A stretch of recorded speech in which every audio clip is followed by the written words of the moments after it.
What's up? I'm Angie, and you are listening to Podcast That Pays, the podcast for online business owners who want to grow their business and sell their offers using podcasting.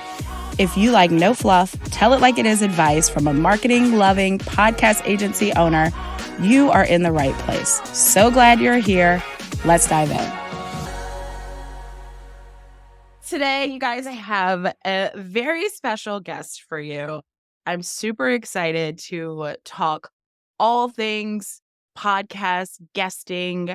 I know that a lot of you are wanting to grow your current podcast and grow your audience and get more visibility. And this is always a really great way to do that.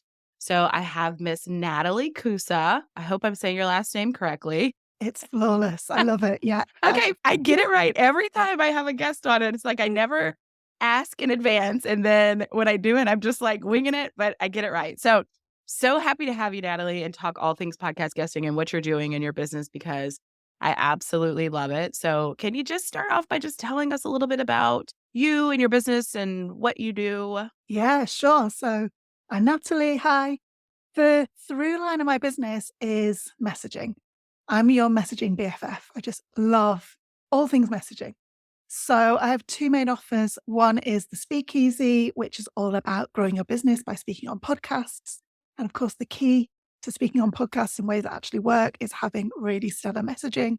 And then I have Luminous, which is my mastermind, and it's all about offer messaging, sales messaging. So that's the link between the two. I love that. And I think the thing that really attracts me to your work and that really resonates with me is it's not just about being a podcast guest. And I remember when we first connected and you're just like, it's not just about pitching. I don't teach pitching. I'm not just teaching pitching. And I know now why you were like really adamant about that. It's because that's literally all that's mostly out there. It's like, it's $2,000 a month. Here, let me pitch you to all these podcasts, but there's not a lot of work done around your messaging and refining that and how it's really going to tie back to building your authority and your credibility. So can you tell me a little bit about why your philosophy about why messaging is the key and so important when you are being a podcast guest? Yeah, sure. So to be clear, I do teach pitching, but I don't teach only pitching. And it's because anyone can get booked on podcasts, Angie. Like, you know this as well as I do. Anyone can get a list of 100 podcasts and do the little featured thing on their website and all that good stuff. But it really depends why you want to speak on podcasts.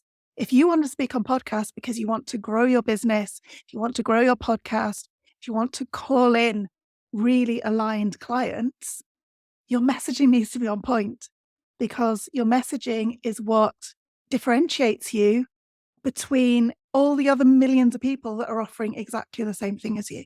So if you're truly playing a numbers game, sure, go ahead and just pitch yourself and get booked on tons and tons of podcasts. I think the only reason I would recommend that is if you're an author and you're building, you need a really big platform to get a publishing deal or just to get your book into as many hands as possible. Then I think that can be a really good strategy for you. But if you are selling one-to-one work, high-end done-for-you packages, most of my clients are working really closely with their clients. You only need a handful of clients a year. And you want those clients to be super aligned with what it is that you offer. And that's where you're messaging. That's how you communicate with that level of client that wants to know that you really get them and you get the nuance they're working with and you understand their industry and you can get them the kind of results they want and all that good stuff. That's all tied up in your messaging. Yeah. And I love that you said, what is the reason why you're wanting to be on other podcasts and what are your goals? And I think it's so important. And I talk about this. I think I just wrote a post about this today. I've been like a content creating machine lately for some reason. I woke up, I rolled over and I'm like into my notes. Oh, I'm so jealous. It has unlocked. Something has unlocked because I feel like I have been silent for months, and now I'm just like, I got it, and it's because I'm having a shift in my messaging going on. But so I think one of the things for me when you are starting to when you're coming into the podcast space in general, this is something that I talk about with starting your own podcast. It's what are your goals? Like, what is it that you're truly trying to accomplish? Because there are a lot of different ways to go about it. Like you said, if you are like purely in this for the numbers and you just want to be on as many podcasts as you possibly can. There was a guy in one of these podcast groups the other day that was like, I've been on 747 podcasts. Here's what I've learned. And I was like, holy shit. Like 747 podcasts. Like it might not have been that number exactly, but it was some crazy number like that. And I was just like, whoa. And I think that was the strategy behind it for him. Right. And so I think that there's a lot to be said for being really intentional and knowing what it is that you're trying to accomplish and what you're trying to like what's the end game, or what's the 6-month game, or what's the year-long game, where do you want to be, what is it that you're really trying to accomplish, and understanding that there are different strategies out there. There are different things for you and things that you need to do. Like if you want to launch a podcast and you're just wanting to rank in the top 10 when you launch your podcast, there it is an absolute different strategy that I'm going to give you than if you're just telling me, I really just want to launch my podcast so that the people who are in my world can experience me in a different way. And I don't want it to be a big fanfare. I'm going to give you two different strategies. 100%. So tell me, since the people who are listening, majority of the people who listen to this podcast are podcasters who have existing podcasts or people who want to start their podcast. And a big thing for them is podcast growth. So what have you seen in what you do? How can that tie back to being able to grow your podcast from being on other podcasts? Yeah, sure. So I think even before you start your podcast, if you've got aspiring podcasters in the audience, guesting on other people's podcasts can be such an amazing stepping stone into starting your own podcast, because you get all the good bits of being on a podcast without any of the like responsibility behind the scenes of the editing and the promotion and all of that kind of stuff. So I think I see a lot of people within the Speakeasy, my podcast guesting program, they come in and they tell me, I've got an ambition to start my podcast, but let me start with my messaging, with speaking on somebody else's podcast. Let me grow my confidence. Let me just get the hang of speaking into a mic, making it feel normal, and then let me go and start my podcast. So I think that's one way. And then another way is it's growing your network in two main ways, right? Like it's growing your network with other hosts so they can become your future guests. You can do podcast guesting swaps. It's basically doing what people do when they have loads of coffee chats. It's doing that, but turning it into marketing. So you're building your network with other hosts. And at the same time, you're getting in front of all of these listeners that are already listening to an established show. And then you mention, oh, and on my podcast, we do da da da da da. They're already podcast listeners, right? So you're not trying to pull them off Instagram where they're like, no, I just want to scroll while I'm watching Netflix. Like that's all I'm doing right now. They're actively choosing to find podcasts that they're really interested in. So when you mention yours, they're going to be like, oh, amazing. Let me add that podcast to my list. So next time I'm out for a run, I can listen to you. Or next time I'm folding the laundry, or whenever it is. Because people that listen to podcasts, and I know this is true, 'cause I've heard you say it, Angie, and I'm also a massive podcast listener. We have moments in our days and in our routines where we think to ourselves, what podcast do I want to listen to today? And then we go looking for that material. So then we're really listening. It's just a whole different level of connection to social media or, some of the more traditional marketing strategies for podcasts. Hey, if you're listening to this and you're thinking to yourself, I really need to up my podcasting game, or you want to start utilizing your show more for your business to get more leads and sell more offers, then I want you to come over to podcastthatpays.com and check out the Podcast Collab Lab. That's podcastthatpays.com and check out what we're doing over there. I would love you to join us. Okay, back to the show. Yeah. And the biggest thing that I want to note out of that is we are meeting people where they already like we're meeting people already on the podcast app. You should share your podcast on social media. That's great. But if we can meet them, we know that they are already podcast listeners. They are already on the app. They like most podcast listeners are always looking for the next thing to listen to be honest. Like we're always like, okay, what's next? And to be honest, from the perspective of someone who listens to podcasts, it's hard to find new podcasts to listen to sometimes. And the best way to find them is by recommendations from people that we already know, like, and trust. So if somebody is already listening to the show and then they bring on, they're like, this is my guest. This is someone who's cool. Hey, this person, and you find out they have a podcast too, you're more likely to come and follow you as well. And that's a really good growth strategy. And like you said, it's also building that network in podcasting. Your community and your network is everything. It's like it means so much. It's such a powerful thing. Your community, building a community around your existing podcast and building that network with other podcasters is so beneficial to your podcast growth and so beneficial to even just like knowledge. Like we share knowledge, we share opportunities, we share guests, we share things that are all going to help us grow together. So I really like that you brought that up. Like let's meet them where they're at. And I think that's really important for people to understand how they can use podcast guesting to grow their audience.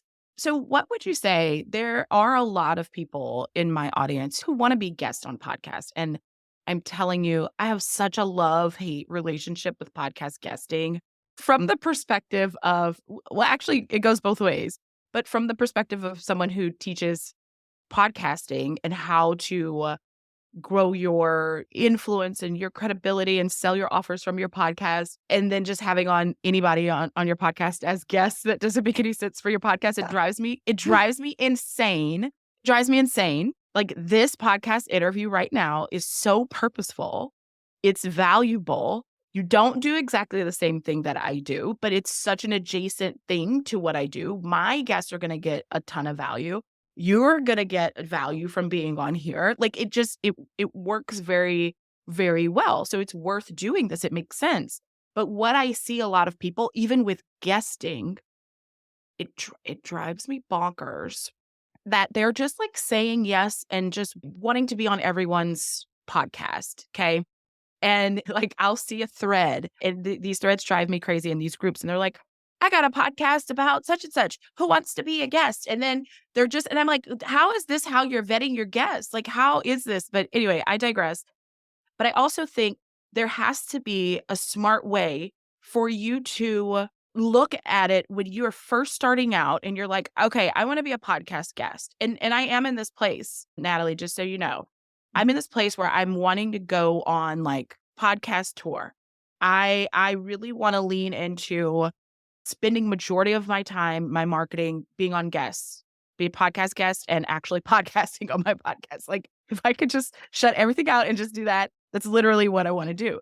So as someone who's just sort of starting out, and I've been on podcasts before, but never super intentionally. I'm always just asked to be on people's podcasts and then I'm like, okay, this makes sense. I'll be on it. But never really super intentionally.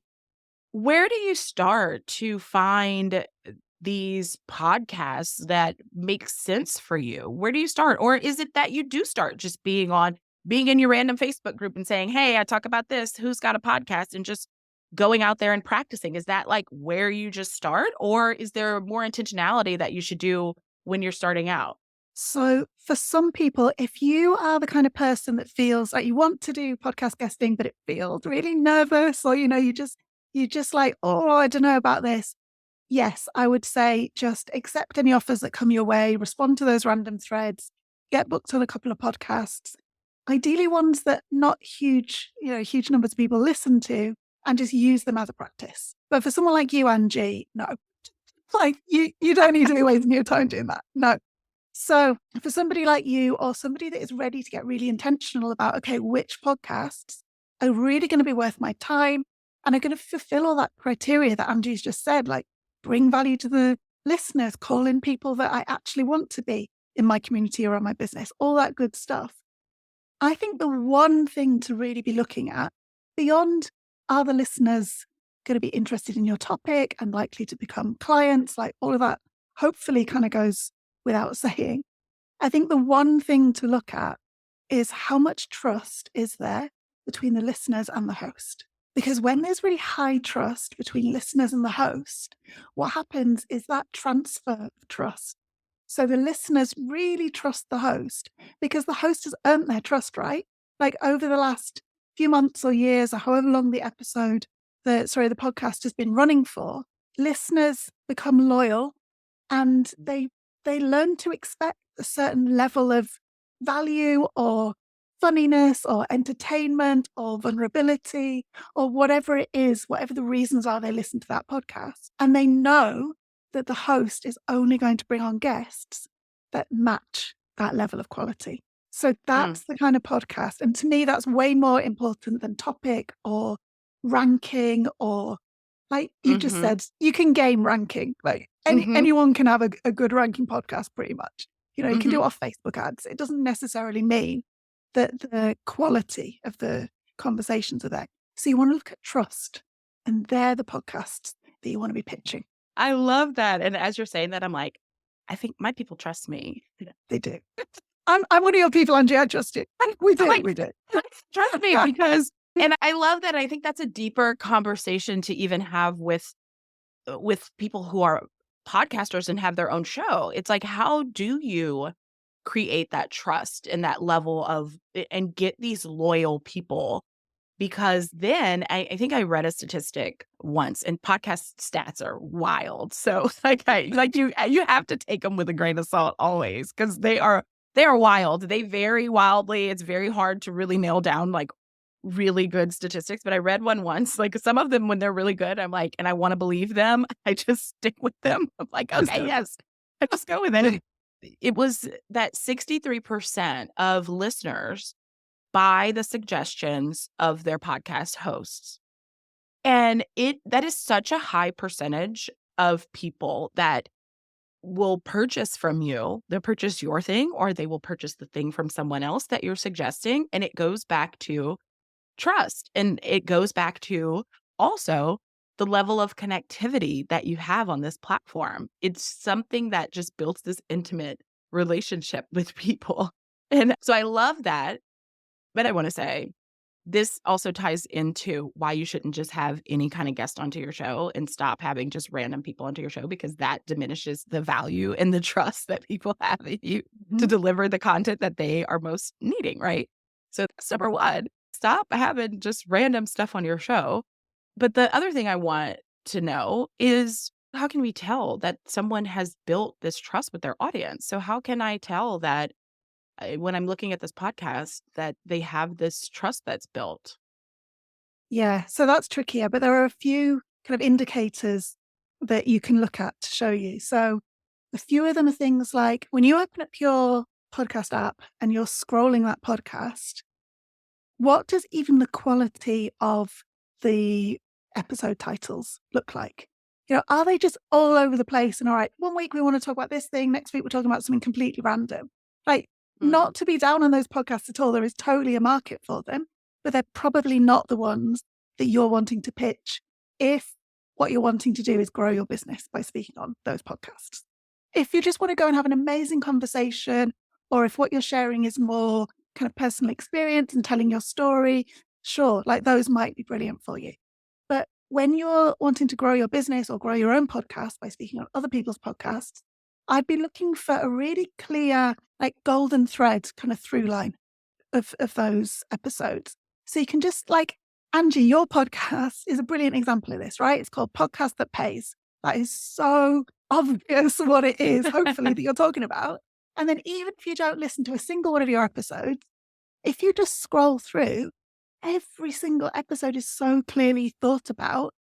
Here's something, a question you're likely to have if you're starting a podcast. Here's how to grow your podcast. Here's how to get paid from your podcast. That's what you're looking for when you're scrolling. And then I always suggest that people listen to at least one or two episodes.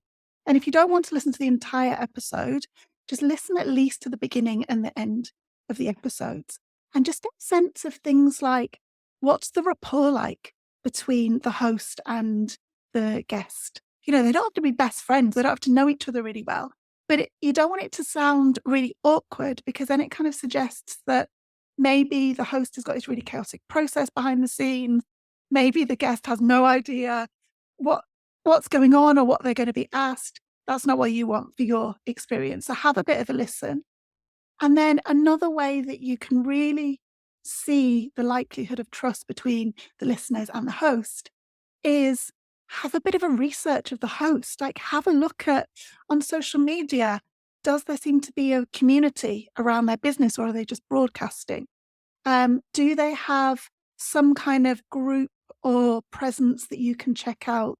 You know, we're kind of moving out of the days of big Facebook groups, but there are still people that, like Angie, you've got a super engaged Facebook group around your business, or School is a new kind of big platform that people are using for groups.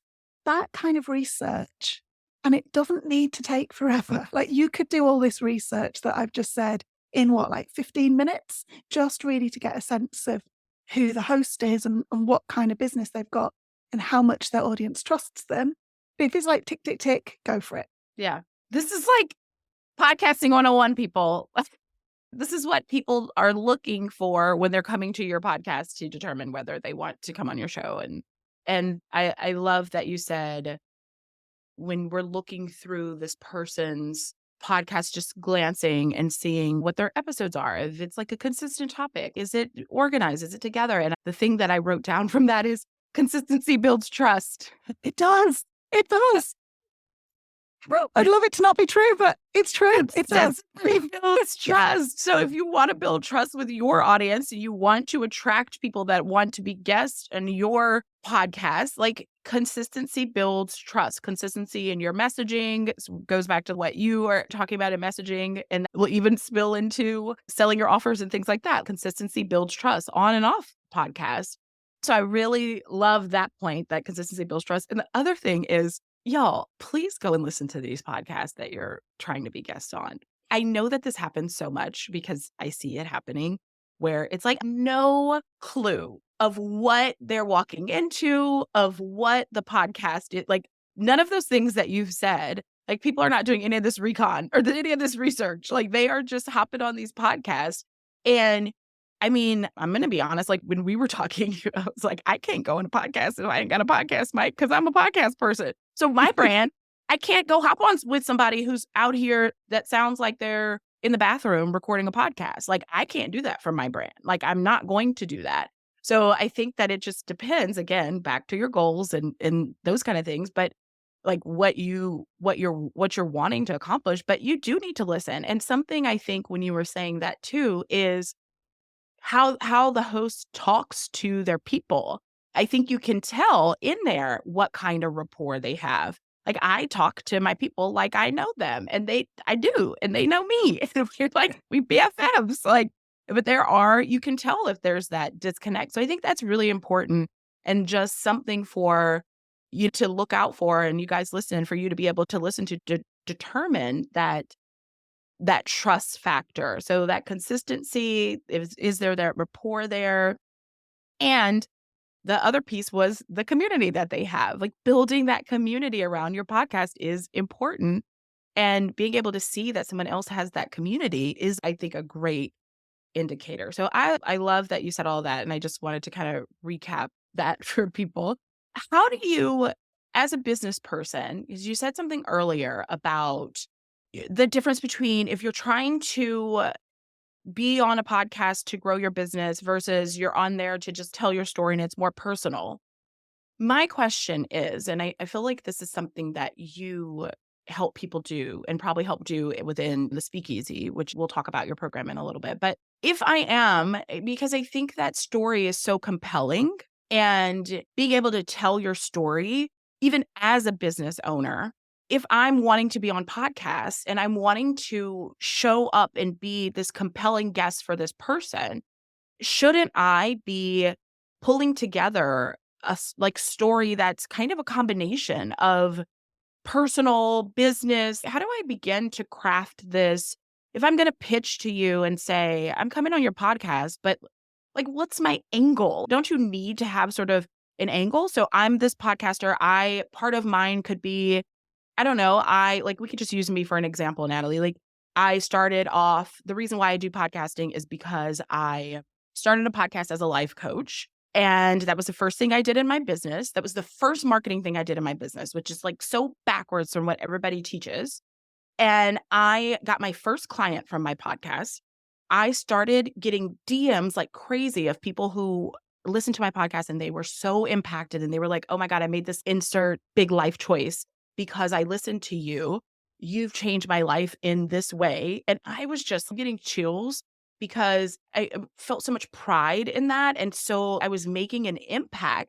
And all I was doing was just showing up. I was talking in my car. My sound was, I was just showing up and speaking from my heart. And these people were being impacted. And I was like, wait a minute, wait a minute. This is really impactful. This is really impactful platform. And I looked around at all the people in my audience and all the people around me on my social media. And I'm like, there's some brilliant people here. They need podcasts so that they can get their brilliance out into the world and they can make impact. Think how much more of an impact I can make if I'm helping these people make an impact. Like with the ripple effect that I will have, I can create even more impact. So that's my sort of origin story of how I switched from being a life coach to talking about, I didn't wake up and wanted to do podcast editing, or it's bigger than that. So that's kind of my story. So how would I take that and start to position myself as this, like, here's my story, but it ties into business. Give me your thoughts on that. And don't you need to kind of do that, right? Yeah, you do. All right. So what we're going to do, Angie, is we're going to talk about all the reasons your origin story is flawless. It's such a fucking good example. And let me pull out why, because I'm sure people listening are like, yeah, yeah, yeah. Oh my God, that sounds so good. Let me tell you why it's so good. So, a few different things that you've done there. All right. One of them is you led with your mission, right? So inside the speakeasy, I call it manifesto messaging. And it's that sense of like leading with your mission, bringing people behind you, inviting them in to join in with your manifesto. Your manifesto, Angie, was so clear that everyone else out there is saying, "Oh no, don't start a podcast for the first thing." And you're out there changing lives from day one. Like that's such a powerful call to action in the true mission sense of call to action. Mm-hmm. I don't mean by my thing, call to action, but that we Right. all use. And it also shows such a strong point of view that you're saying something different to what the industry in general is saying. Normally people say, wait till you're super experienced, wait until you've got a signature offer, and then start your podcast. You're like, no, like this is how we can use this marketing channel. So that's one thing you did amazingly well, was you led with mission. Another thing you did really well was you used what I call moments, which are these little like micro stories or micro examples within the bigger story to make it so specific to you. So I don't know, if you think of like a different kind of origin story, so often we hear this, oh, I was working in corporate and I got burnt out. So I started my business and now I do da da da da da. Yeah. There's nothing wrong with that. Like it's a story so many of us have got and it is so valid, but it falls a little bit flat because we've heard so many versions of that same story before. Mm-hmm. Whereas imagine if instead of saying it like that, you said, oh my God, so there was this moment, I walked into work, it was a Monday morning, I hadn't even had my morning coffee, and Matt from accounts was like, Natalie, I need to talk to you. And in that moment, I was like, no, something needs to change. And that's when my business was born. They tell the same story, right? Yeah. But they are so different to listen to. And it's because of the specificity. And I call them moments.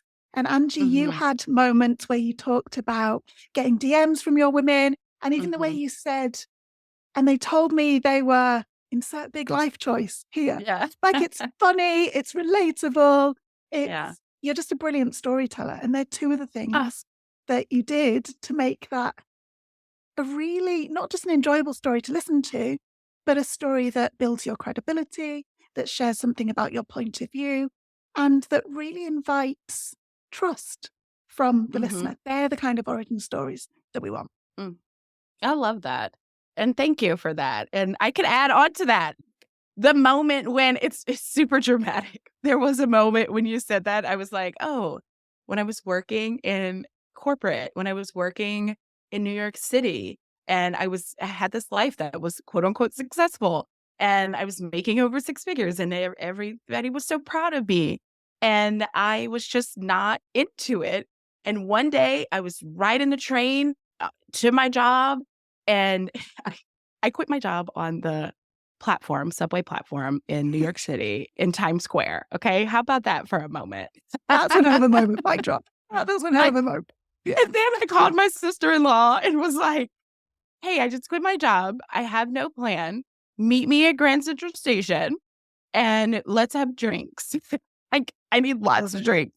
It's that's how my next evolution of my life was, born when I was like, this is just crap. I don't want to do this. But anyway, I love that, and I love that you mentioned being a good storyteller because that also builds trust. It gets people to get to know you and feel more connected to you, and I think that's really important when you're guesting and also when you are, like, having your own podcast. So, someone asked me this question not too long ago in my DMs, I believe, and it was around because being a good storyteller, for me, a lot of this stuff comes natural. I will just be honest, you guys. Like, I it doesn't come natural for everybody. It really, really doesn't. And that was something that I had to learn in what I do is that podcasting and podcast skills don't come natural to a lot of people. Like being able to like create an episode that is engaging and that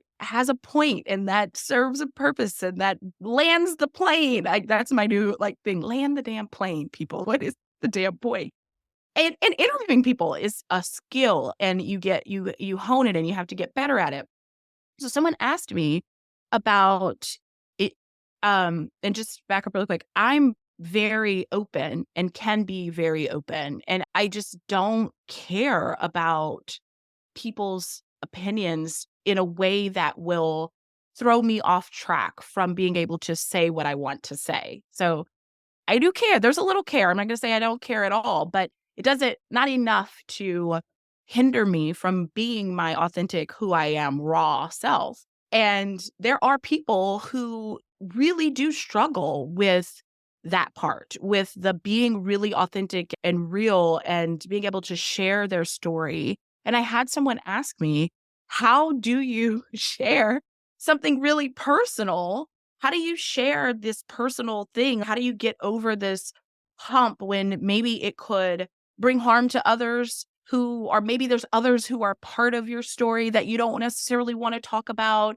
And maybe that's something that I think it gets people stuck sometimes in their messaging and in their storytelling because they think that they're scared to talk about it or it's something, maybe they have something really powerful to say, but it involves other people or they're worried about what other people would think. And you probably run into this too as you're helping people craft their story and their messaging.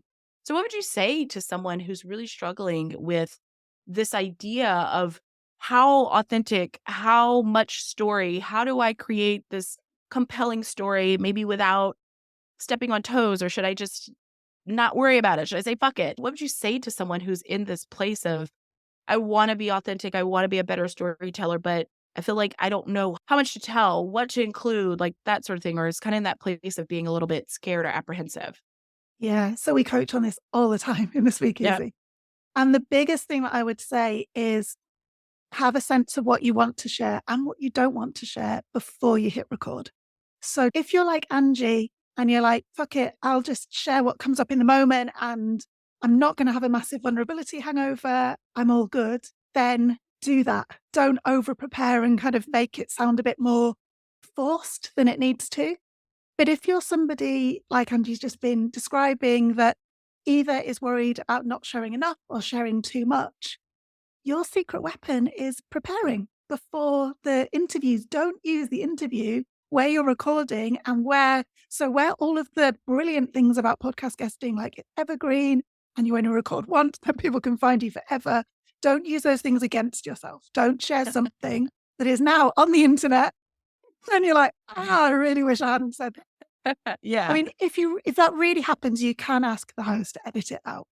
But the best thing to do is have a real sense of what details do you want to share. So in that example, which details are yours to share? and which details are maybe other people's to share or not share. And then you can craft the story around what you do want to share. Mm. And there's so much that you can say in a story, leaving pretty big gaps, but doing it in a way that invites curiosity from the listener. And you don't have to fill those gaps for them. You don't feel like you have to say absolutely everything to make it a great story. A bit of suspense, it can be a Yeah. brilliant, like, element to have in stories as well. And I like that. Here's your permission slip. You get to decide what you want to divulge and how open about something you want to be. Just because you see Angie over here, just balls to the wall, doesn't care, like saying everything she wants to say, like it doesn't have to be you. You don't have to have my same personality to be successful at crafting your story. You don't have to be all open and tell every single detail of your life, and you would be shocked at how private I am, even though I seem so public. Like, people would be really shocked at that, at how what I share is things that are easy for me to share, but there are a lot of things that I keep for myself, and there are a lot of ways that I am still a very private person, even though I show up very authentic and raw, and there are a lot of things that I keep for myself. And people would be surprised because I seem just so extroverted and like, yeah, here, whatever, I'll talk about whatever. But I am actually a much more private person. And I can be a shy person too, which is like blows Now that bit I don't people's believe. Now that is so hard to believe. I can be, I'm telling you, and that's actually I used to be really shy, and in 10th grade, I made a decision. I was like, "You know what? I'm not gonna be shy anymore. Like, forget it." And I was at a football game, and there was these guys who were sitting in front of me, and this was, like, my pivotal "I'm not shy anymore" moment. And there was these guys sitting in front of me, and one of the guys kept, like, rubbing his head like he had a headache. And I don't know why this had to be my unshy moment, but I offered the guy to rub his head for him at the football game.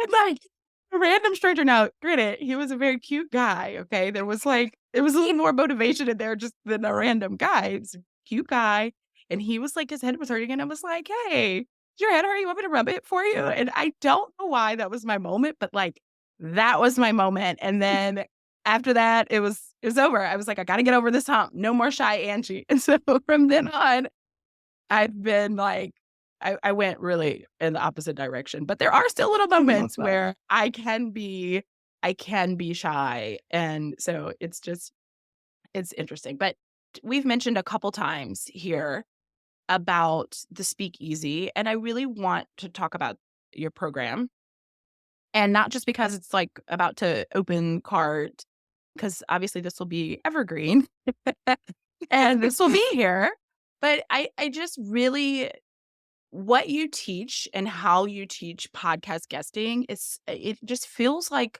such a holistic thing and such something that you can take beyond just podcast guesting. Like these are lessons that you can bring to your own podcast. These are lessons that you can weave into your messaging in general in your business and everything. People are always shocked when they do calls with me and it's like I'm digging into their messaging like when we're doing their podcast. Like it could because you have to, right? Like, that's a big part of it is storytelling and your messaging on your own podcast and being on others. And so I really love the way that you teach this. So I want to talk more about the speakeasy and what it is and why you I guess first I want to ask, what made you create this? Like why did you create this program? What need did you see? Yeah, so I think part of this is from my own life that before I started my business, I was director of partnerships for a nonprofit, and that was all about influencing. So I was using messaging and speaking. I was doing public speaking. I was doing private meetings with influential people trying to influence policy change.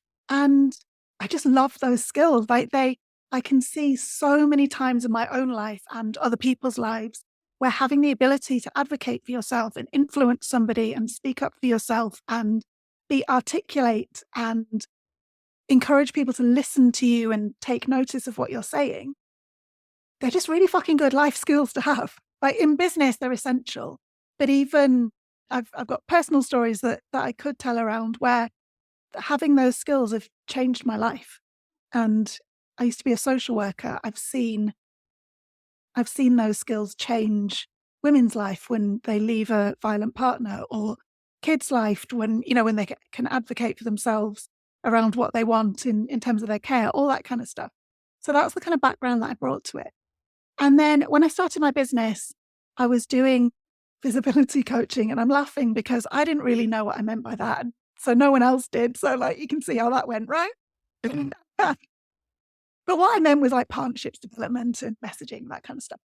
And I just started to see this pattern with my clients where they were like, all I want to do is speak on podcasts. Can we do that? And I was like, yeah, of course we can do that. I know how to pitch. I know how to develop a persuasive message, all that kind of stuff. So I started by doing VIP days. And then I got asked, can you make this into a group program? And so it used to be called the Pod Squad. It was a pop-up that I did as the Pod Squad. And then it's just grown and evolved. And now it's the Speakeasy, and now it's serving this community of amazing entrepreneurs that are growing their business and speaking on podcasts and sharing their point of view and shaping this wild west of online business that we all work in. And I just love it. I really, really love it. So that's why it's continued. And you can see the growth in when people dial in their messaging for podcast guesting, it doesn't just stop at podcast guesting. Like you'll see Yeah. this with their Mhm. podcast as well. Like, sure, their podcast is shit hard, but then it ripples through their whole business. Mhm. And I love that. I love seeing that ripple effect through how people show up and their confidence and of course Yeah. going on their podcast tour. Like that's a given. Yeah. Yeah. Yeah. I completely agree. People are always shocked, like I said, when they work with me because this is something that ripples through your business, that ripples through your messaging. And I do talk also a lot about that mission-based marketing and how to get people hooked into your mission because everybody loves a good mission to sink their teeth into that they can come along with you for the ride with. And people love that. So tell us more about why. So now we know where the speakeasy came from, but who is this for? And what are some of the things that you work on inside of the program? Yeah. So it's for changemaker entrepreneurs is the way that I say it. And by that, I mean entrepreneurs with a mission. Everyone inside the speakeasy, most people are coaches or service-based providers. We've got all sorts of people in there, copywriters, Facebook ad strategists, designers, I don't know, all sorts of people in there. But what unites everybody is most of them don't want to be on social media or don't want to rely on social media. So then you need to find another way of finding people. They are people who want to talk about something that matters to them, who want to share nuance, who want to be in conversation. They don't like that kind of broadcasty feeling that you get from social media. So that's who's in there. And then, it's set up like a pretty traditional group program that you'd see on the online streets. It's, as soon as you join, you get access to the online portal, and the curriculum inside the portal takes you through every single step from, yeah, sure, I want to speak on podcasts, I've no idea what I'm doing, to having your messaging sorted, knowing exactly how to pitch, knowing how to find aligned podcasts, knowing what it is about you specifically that makes a brilliant guest, and then ultimately going on your podcast tour. So there's live coaching, there's a community space. It I just gives you everything you need to grow your business by I speaking on podcast, right? I love it. And of course, it's something that I've never personally gone through it. I'm thinking about it. Just so you know, like I need to come and get in this thing. I need to come and get into the speakeasy just because, like I said, I'm going on a podcast tour.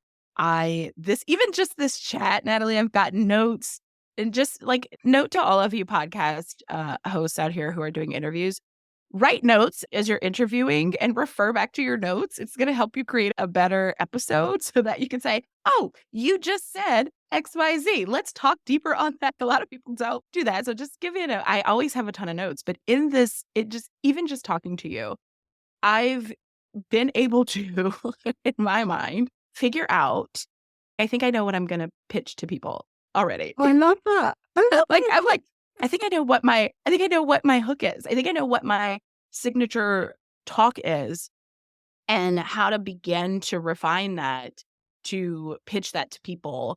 And I could see it working for lots of people's audiences that are far and wide beyond even business, because it's about how to bring your brilliance, your impact. And of course, I talk about it through using podcasting, but it's deeper than that, which is Yeah. what I love that you do and what you teach. So if you guys are listening and you are thinking about, working with Natalie and you want to dip your toes into podcast guesting before you do your podcast or as using it as a growth strategy, I think this is such a great offer and a great way to get yourself out there. And I just I believe in your mission, believe in how you teach this. And to me, it's better than, and yes, I know you help with the pitches, but it's better than just hiring someone who's just pitching you, who's not helping you perfect and craft this and really understand how to pull this out of you. And so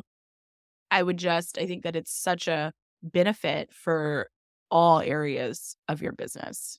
Yeah. And I think there's Yeah. so much value in developing your own messaging and not outsourcing it. In the same way that I think you should only ever hire a copywriter once you've already done the work to have your message, Yeah. to know what your voice is. Otherwise, you're just giving over like the power to somebody else to kind of design how people experience your business. And I think Mhm. taking the time to be supported to develop your own messaging for starting your own podcast or guesting on podcasts is going to ripple through your business, and you're going to end up with something that is more you and more powerful than Mhm. anyone else could create for you. Yeah, I 100% agree with that. So tell us, Natalie, we're so happy. I'm so appreciative that you decided to do this on a whim with me, because that's just how I operate. We finally got it going. But tell everyone, how can we find you? How can we find information on the speakeasy? Obviously, I will put that into the show notes, but tell us how we can connect with you further. Yeah, sure. So my website is nataliekoussa.com. Koussa is Koussa. The speakeasy is there, of course.